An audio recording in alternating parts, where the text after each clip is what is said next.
आप देख रहे हैं भारत टुडे न्यूज, हर पल खबरों के साथ। आरक्षण बचाओ संघर्ष समिति के तत्वाधान में धरना प्रदर्शन कार्यक्रम का हुआ आयोजन। जी हां, आपको बताते चले कि आज वाराणसी के अंबेडकर पार्क में समिति आरक्षण बचाओ संघर्ष समिति के राष्ट्रीय कार्यक्रम के अंतर्गत वाराणसी जनपद में भी कार्यक्रम और धरना प्रदर्शन का आयोजन किया गया, जिसमें निजी क्षेत्र में संविदा भर्ती, सेना में भर्ती, शिक्षा के बाजारीकरण और सच्चर कमेटी तथा पिछड़े वर्ग के कर्मचारियों की पदोन्नति और पर विशेष चर्चा, श्याम पदोन्नति पर विशेष चर्चा बड़े भाई श्याम नारायण जी जॉन कोऑर्डिनेटर के द्वारा किया गया। कार्यक्रम में जिलाध्यक्ष विनोद कुमार ने आरक्षण बचाने के लिए आजीवन संघर्ष करने की बात कही। कार्यक्रम का संचालन प्रदेश सुदर्शन राव बौद्ध प्रदेश अध्यक्ष SC/ST बेसिक शिक्षा संघ ने किया। इस कार्यक्रम में महामंत्री श्री राम जी, सुरेंद्र जी, राजेंद्र प्रसाद, वीरेंद्र जी, संतोष कुमार, अमित कुमार जी, काली प्रसाद, विजय प्रताप और ओम प्रकाश जी तथा अन्य लोगों ने बढ़ चढ़कर हिस्सा लिया और कार्यक्रम को सफल बनाया। यह मांग पत्र जिलाधिकारी के माध्यम से राष्ट्रपति और राज्यपाल को देकर यह बताया गया कि जब तक हमारी मांगें पूरी नहीं की जाएंगी तब तक हमारा कार्यक्रम धरना प्रदर्शन के रूप में परिवर्तित होकर सभी को बदलने का काम करेगी। कार्यक्रम का संचालन और समापन सुदर्शन राव तथा कल्लू सोनकर जी के द्वारा किया गया। बाबा साहब अमर रहे, अमर रहे, अमर रहे। सावित्रीबाई फुले अमर रहे, अमर रहे, अमर रहे। सावित्रीबाई फुले अमर रहे, अमर रहे, अमर रहे। बाबा साहब अमर रहे, अमर रहे, अमर रहे। ABSS जिंदाबाद, जिंदाबाद, जिंदाबाद। ABSS जिंदाबाद, जिंदाबाद, जिंदाबाद। ABSS जिंदाबाद, जिंदाबाद, जिंदाबाद। ABSS ने ठाना है आरक्षण कानून बनाना है, ABSS ने ठाना है आरक्षण कानून बनाना है। भारतीय संविधान जिंदाबाद, जिंदाबाद। जिलाध्यक्ष ABSS वाराणसी विनोद कुमार। आज यहाँ आप लोग अंबेडकर पार्क में इकट्ठा हुए हैं, क्या आज ABSS की तरफ से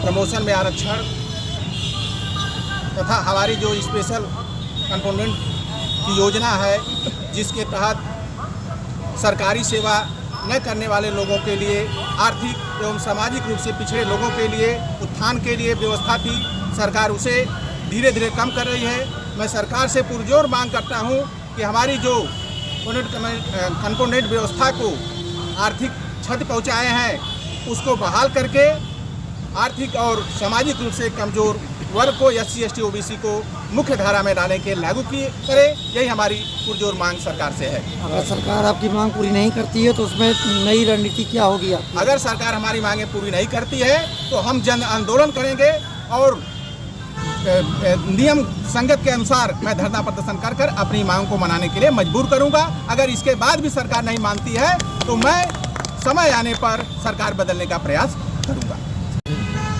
मैं श्याम नारायण प्रसाद, जोनल कोऑर्डिनेटर, आरक्षण बचाओ संघर्ष समिति वाराणसी में। आज यहाँ कचहरी अंबेडकर पार्क में किस तरह का जो है आप लोग? आज ही के दिन 24 सितंबर 1932 को बाबा साहब डॉक्टर BR अम्बेडकर एवं महात्मा गांधी के बीच एक समझौता हुआ था, जिसे पूना पैक्ट समझौता कहा जाता है। उस समझौते के तहत बड़े अधिकार को छीनकर एक छोटा सा अधिकार मिला था। यह अधिकार यह था कि ये जो हकवंचित समाज है, शेड्यूल ट्राइब, उसको आबादी के अनुपात में हर क्षेत्रों में समानुपातिक आरक्षण दिया जाएगा, जिसके कारण वह समाज के हर क्षेत्रों में मुख्य धारा में आएगा। परंतु वर्तमान की सरकारों ने या पिछली सरकारों ने इस पर कोई अमल नहीं किया। आज तक आरक्षण का कोटा पूरा नहीं किया गया, बल्कि जो आरक्षण की व्यवस्था दी गई है उसे समाप्त करने का लगातार प्रयास किया जा रहा है, जिसके तहत सार्वजनिक उपक्रमों को निजी हाथों में बेचा जा रहा है, प्रमोशन में आरक्षण समाप्त किया जा रहा है, आउटसोर्सिंग से भर्ती की जा रही है, संविदा भर्ती की जा रही है। इस प्रकार सार्वजनिक क्षेत्र सिकुड़ता जा रहा है और ये समाज बिल्कुल अंतिम पंक्ति पर पहुंचने को विवश हो गया है।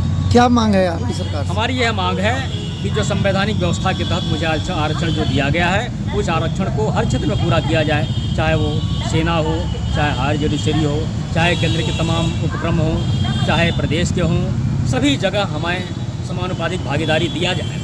अगर आपकी मांगें नहीं पूरी होती हैं तो आगे अगर हमारी मांगें पूरी नहीं होगी तो चूँकि पिछले 2011 से लगातार मैं इन बातों पर चर्चा कर रहा हूँ, कुछ बातें सरकार ने माना, कुछ नहीं माना, अगर सरकार ने हमारी बातों को नहीं मानती है तो यह आंदोलन हमारा गांव से शुरू होगा, गांव में जाएगा, ब्लॉक स्तर पर जाएगा, ज़िले पर जाएगा, ज़िले से मैं उत्तर प्रदेश सरकार की राजधानी में जाऊंगा। अगर उसके बाद भी बात नहीं मानते हैं तो हम सीधे केंद्र पर हमला बोलेंगे। इसके लिए मुझे कुछ भी करना पड़े, लगातार हम लोग इस प्रकार काम करते हैं। जी, मेरा नाम सुदर्शन, मैं अनुसूचित जाति बेसिक शिक्षक संघ का प्रदेश अध्यक्ष हूँ। आज यहाँ किस तरह का धरना प्रदर्शन आपने करा? आज यह धरना प्रदर्शन इसलिए किया जा रहा है कि जिस तरीके से आरक्षण सभी जगह पे समाप्त किया जा रहा है, उस तरीके से मंदिरों का भी आरक्षण समाप्त किया जाए, और जो आरक्षण यदि मंदिर में दे करके किसी एक को आरक्षण के तहत उसको मजबूत किया जा रहा है, उसी तरह से जो कमज़ोर वर्ग है उसको भी आरक्षण दे करके और उसको मजबूत करने का काम सरकार करेगी। सर, प्रमुख मांगे क्या हैं आपकी? यहाँ पे आज हमारी प्रमुख मांगे हैं, जिस तरीके से फौज से लेकर के और सफाई कर्मी तक की सभी आरक्षण की स्थितियाँ समाप्त की जा रही हैं, और आरक्षण की स्थिति को समाप्त करके लोग इनको और कमज़ोर बनाना चाहते हैं। और इस सरकार की सबसे बड़ी नीति यह है कि जो क्रांति होती थी उस क्रांति को ये लोग दबा रहे हैं और आरक्षण इसी तरह समाप्त करेंगे और आरक्षित लोगों को अपने अंदर समाहित कर रहे हैं। अगर आपकी मांगे पूरी नहीं होती है तो अगला कदम क्या होगा? अगला कदम हमारा यह होगा कि यदि यह सरकार इसी तरह से निकम्मेपन की तरह से चलती रहेगी और हमारे समाज की, खास करके SC OBC माइनॉरिटी की अगर इस तरीके से हनन करेगी, तो हम सभी लोगों को मिलाएंगे, गांव-गांव घूमेंगे और गांव के समस्त जो पेट में आग लगती है उस पेट की आग को लगाएंगे और इनके द्वारा दिए गए गेहूं और चावल को बंद करवाएंगे, न लेकर के तभी हमारी क्रांति प्रारंभ होगी वहाँ से।